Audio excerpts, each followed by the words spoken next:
look who's with us, Congressman Eric Burlison from House Oversight. It's great to have you on, sir. Can you help us out with this story? Because we've been tracking James Biden and his testimony before your committee and the House impeachment managers. So James Biden contradicts himself, changes testimony.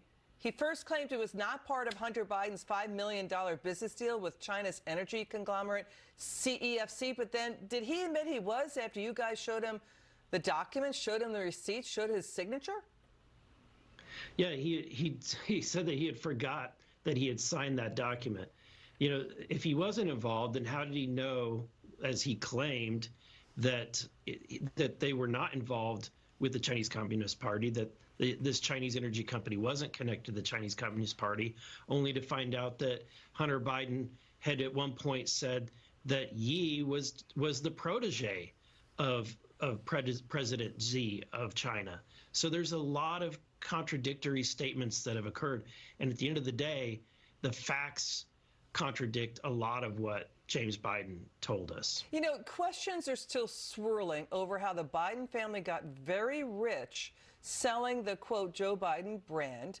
There's also questions swirling of whether the president personally profited. But then, you know, so James Biden, is it true that he told lawmakers yesterday there is no loan documentation for the interest-free loans he got from Joe Biden? So the family's been using this narrative that there are loans swirling around. There's maybe tax implications from structuring payments like that. But, you know, so at least $240,000 in checks that went to Joe Biden from family deals. But they keep saying these are loans. Has he turned over loan documents, any of them, to you guys proving they were loans?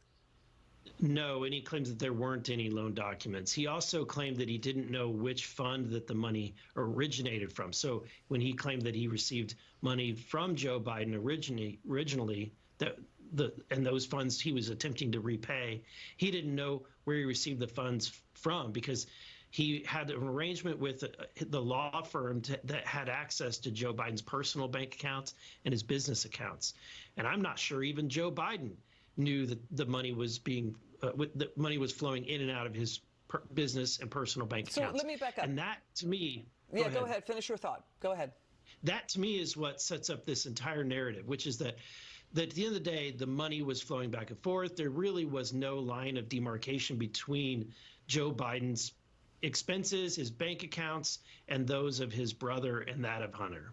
Yeah, and they purposely set up multiple off-balance sheet shell companies that bury the cash flow. So that's according to what lawmakers have been telling us. So House Oversight, House Judiciary, no IRS records, no loan documents confirming the money that Joe Biden was getting, that Jim Biden was saying were loan repayments.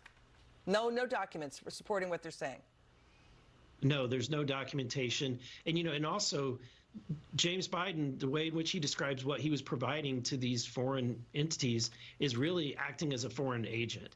He not only, you know, if you put all the unethical issue aside of Joe Biden personally receiving financial benefit, if you set that aside, we still have the facts that Jim Biden, Hunter Biden were acting as foreign agents. They were unregistered, clearly. And their excuse is that they were just bad at their job, that they ultimately never provided any outcome to, for example, the Chinese energy company.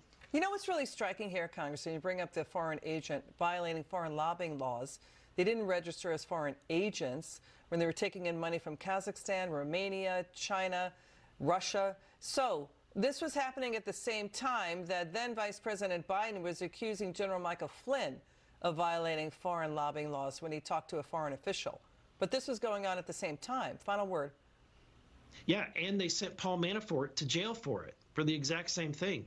So there's a lot of hypocrisy here.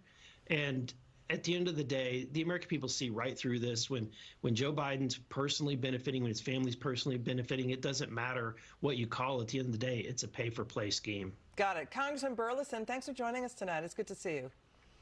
Thank you.